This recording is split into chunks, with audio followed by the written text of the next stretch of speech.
नमस्कार मंडळी, स्वागत आहे तुमचं माझ्या चॅनलमध्ये। तर नैवेद्याच्या थालीमध्ये शोभा वाढवणारे अनेक पदार्थ आहेत, त्यातलाच एक पदार्थ म्हणजे शेवया। तर आज मी झटपट होणाऱ्या शेवयाची रेसिपी तुमच्यासोबत शेअर करणार आहे। त्याआधी जर तुम्ही नवीन असाल तर माझ्या चॅनलला सबस्क्राइब करा आणि बेल आयकॉनची घंटी वाजवायला विसरू नका। चला तर मग रेसिपी सुरू करूयात। तर सर्वात आधी मी ड्रायफ्रूट्स भाजून घेणार आहे। तर 1 चमचा मी तूप घातले आहे आणि सर्व ड्रायफ्रूट भाजून घेणार आहे।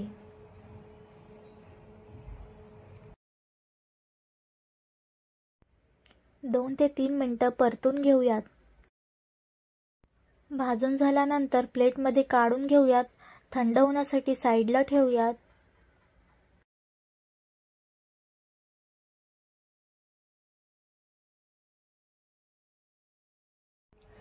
ड्रायफ्रूट मी प्लेटमध्ये काढून घेतले आहेत। थोडा वेळ साईडला ठेवायची थंड होण्यासाठी। त्यानंतर त्याच कढईमध्ये मी शेवया भाजून घेणार आहे। ह्या भाजक्या शेवया असल्या तरी 2 मिनिटं ते 3 मिनिटं भाजून घ्यायच्या। चमच्यासारखं फिरवत राहायचं, नाहीतर शेवया जळून जातील।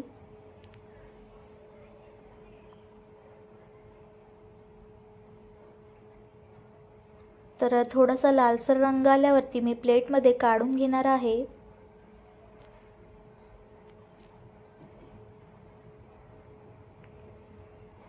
आता आपण थंड होण्यासाठी साईडला ठेवूयात। त्यानंतर 1 चमचा मी तूप घातले आहे। त्यानंतर मी दूध घालणार आहे। दूध मी गरम करून घेतले होते।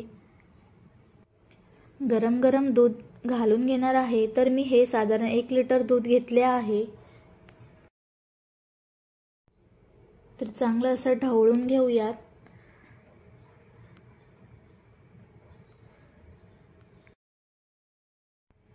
त्यानंतर आपण शेवया घालणार आहोत। तर शेवया मी साधारण 1 कप घेतल्या आहे।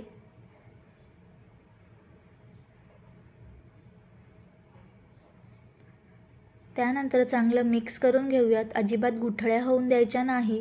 शेवयाच्या थोड्या गुठळ्या राहतात, त्यामुळे चमचा आपण फिरवून घेऊयात।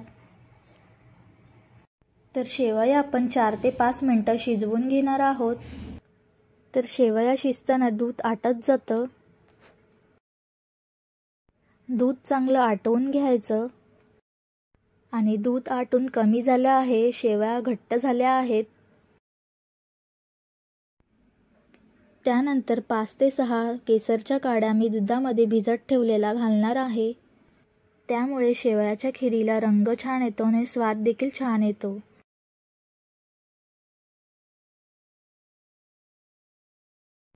त्यानंतर आपण भाजून घेतलेले ड्रायफ्रूट्स घालणार आहोत आणि छान मिक्स करून घेऊयात।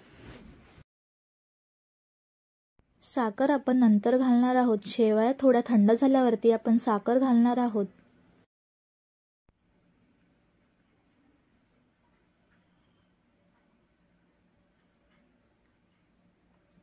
त्यानंतर मी 1 चमचा व्हॅनिला एसेन्स घालणार आहे। इथे तुम्ही कोणत्याही फ्लेवरचे एसेन्स घालू शकता। तर इथे मी व्हॅनिला एसेन्स घालून मिक्स करून घेतले आहे।